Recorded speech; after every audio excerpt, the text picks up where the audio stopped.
Okay, so in this video we are going to watch, we're going to learn about learning target number 3. I can write the equation of a line of best fit. So we are writing equations of the line of best fit. In learning target 2, you learned how to draw the line of best fit. Now we're going to write the equation of it. Also in class, you should have practiced how to write equations of graphs, or of lines. So you should be familiar with how to do that. And so you know any equations of lines are in the form of y equals mx plus b, where m is your slope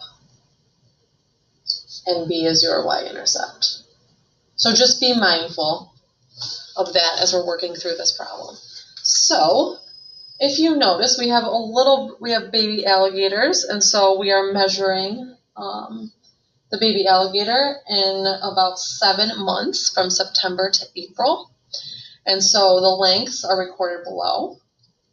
And so the first thing you should do when you have a table and a graph is you should label your graph. And my x-axis is months, and my y-axis should be length in inches. So we can put that there too.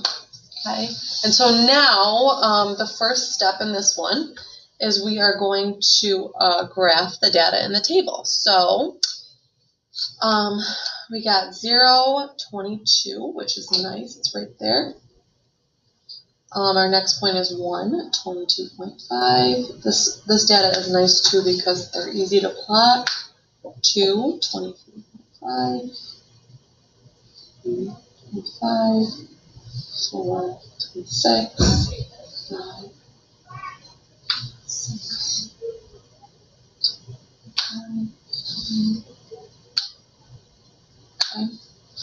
And if you look at that, that's pretty good.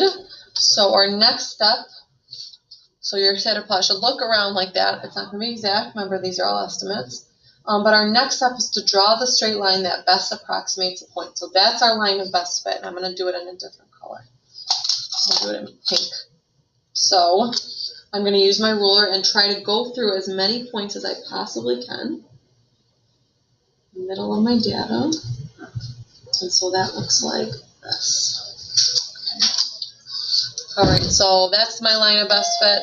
Now my job is to write the equation. So first I have to find the slope of the line, which is change in y over change in x. And so this is where I might want to use my triangle. Now the most important thing is that you're using points on the line. So this is a nice point here, and this is a nice point here. It doesn't have to be actual data points. It just has to be points on the line. Okay, because that's the part that we're writing the equation of, not the data itself. So if you look, I'm going over 1. That's over 1, and I'm going up 1. So if you remember, change in y over change in x is the same thing as rise over run. So my rise was 1, and my run was 1. Therefore, 1 divided by 1 is 1. That's my slope. Okay, and if you look, my data is increasing, so this is positive. If my data is decreasing, I have to make sure the slope is negative. So you may want to double check that your slope matches the line.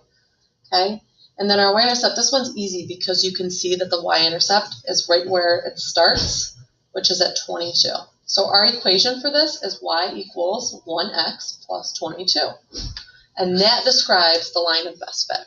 Okay, if I didn't have a nice y-intercept, I would have to use this point 0, 22.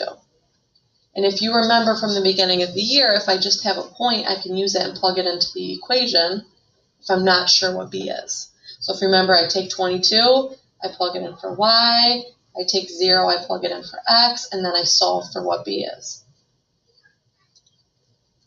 And so b equals 22. Okay? So once I have that, then I can use that, and then I would get the same exact equation as I do here. Okay, so there's 2 different ways you might have to use this way if the line of best fit isn't clearly crossing the y-axis. All right, so that is how you write the equation of a line of best fit.